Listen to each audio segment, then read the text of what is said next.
मुझे अपने गुरु के कुछ सुनने और सुनाने का मौका मिला। हम लोग सबको जानते हैं तीन सूत्र जो शिव के गुरु माने हैं, वो भी नहीं भी माने वो भी तीन सूत्र जानते हैं। पहले तो 2-4-5 साल पहले बहुत परेशानी होती थी, कहने में डर भी लगता था कि शिव के गुरु मान लो न दीदी, लेकिन अब तो कोई संकोच नहीं है, अब सबको जानता है। सिर्फ एक संवाद पहुंचाना। साहब कहते थे कि शिव को गुरु अपने तक मान के नहीं रह जाओ, दूसरों को कहो।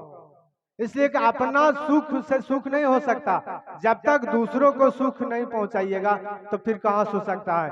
दया मांगने के लिए साहब कहते हैं तो सिर्फ अपने अपने मांगते हैं, लेकिन उसको भी अगला को भी बताओ जो शिव को गुरु नहीं माना है, उसको भी कहिए कि दीदी हमने शिव के गुरु माना है, आप भी मान लीजिए और थोड़ा महादेव से दया मांग लीजिए। इसमें क्या लगता, कुछ तो लगता नहीं है। ये तीनों सूत्र में कुछ नहीं लगता दीदी और भैया, सिर्फ कहने की जरूरत है, सोचने की जरूरत है। इसमें कुछ खर्चा नहीं लगता, न पैसा लगता, न इलायचीदाना लगता, न मिठाई लगता, रसगुल्ला कुछ नहीं लगता, लेकिन सोचना है मन ही मन कि शिव मेरे गुरु हैं। जब तक नहीं सोच में सोचिएगा नहीं, तब तक दिल में नहीं उतरेंगे।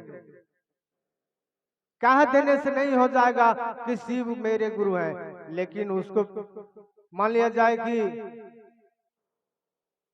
रिश्तेदार यहाँ पुराना हो या नया हो, उसको कहीं जब तक अगर बात होता है 1-2 दिन पर, 4 दिन पर या डेली, तो रिश्ता बना रहता है। पहले तो मोबाइल के जमाना नहीं था, तो आते जाते हाल चाल जो उधर से जाते थे तो सब कोई पूछते थे, लेकिन आजकल मोबाइल के जमाना, सुबह शाम दोनों टाइम जखनी मर्जी तक फोन से बतिया सकते हैं।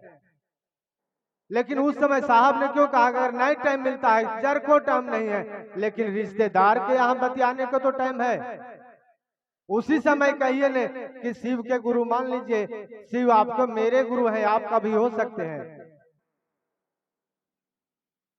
उस समय जब कहिएगा तक कि मेरे गुरु हैं, आपके भी हो सकते हैं, तो धीरे धीरे मन भी मान लेगा कि शिव मेरे गुरु हैं। जब तक मन नहीं मानेगा, कहने से नहीं होगा। सबसे बड़ी बात है कि हम लोग कोई भाई भैया और दीदी शिव के गुरु मान लिए, घर परिवार में किसी को कहबे नहीं किया, अगर कहते भी हैं तो मानते लोग नहीं।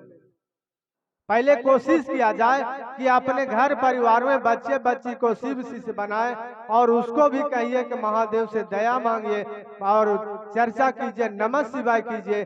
जब तक घर में एक एक व्यक्ति शिव शिष्य नहीं बन जाते हैं, तो दूसरा को कहिएगा कितना बनेंगे शिव शिष्य। लेकिन ऐसा हम लोग करते नहीं है। बद चर्चा में जाते हैं, आपने मान लिया अगर पति गुरु बहना है, भैया को कहिएगा कि भैया को बोले दीदी की चर्चा में चलने के लिए, आने के लिए, तरे जाओ नहीं तुम तो मान ले है, हम नहीं मानेंगे तो क्या दिक्कत है।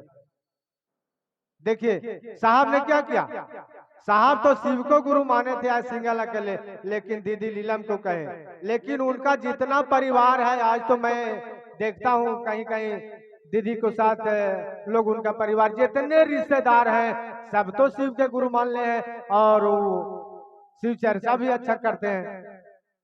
हम लोग को सिर्फ साहब के बताए हुए संदेश को पहुंचाना है, मानना नहीं मानना उस महादेव की दया होगी, सब मान लेंगे। कहते रहेंगे मान लेंगे जरूर, लेकिन उस समय भी साहब से दया मांगना है।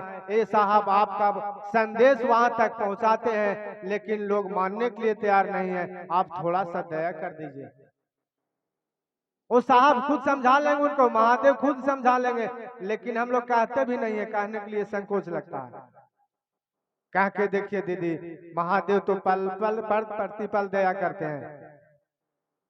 आजमा के देखिए, जो गुरु नहीं माने हैं आजमा के देखिए, जैसे लॉटरी नहीं लगाया जाता है, लोग लाते हैं लॉटरी वाले तो कहते हैं कि पहले आजमा को देख लो या लगा के देख लो कि इसमें निकलता है कि नहीं निकलता है। उसी तरीका से लॉटरी के लगा के देखिए ना, महादेव से घोषणा करा लीजिए और मांगिए, दया मांगिए। अगर मान लिया जाए कि 11 दिन के अंदर नहीं समझ में आएगा तो छोड़ दीजिएगा, महादेव के शिव को गुरु नहीं मानिएगा।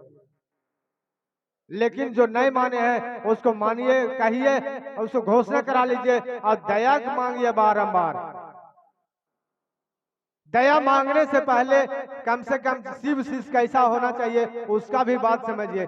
शिव का शिष्य होना चाहिए कि झुकता हो। साधु आते हैं द्वार पर भिक्षा मांगने के लिए तो कभी देखे हैं किसी से झगड़ा करते हुए?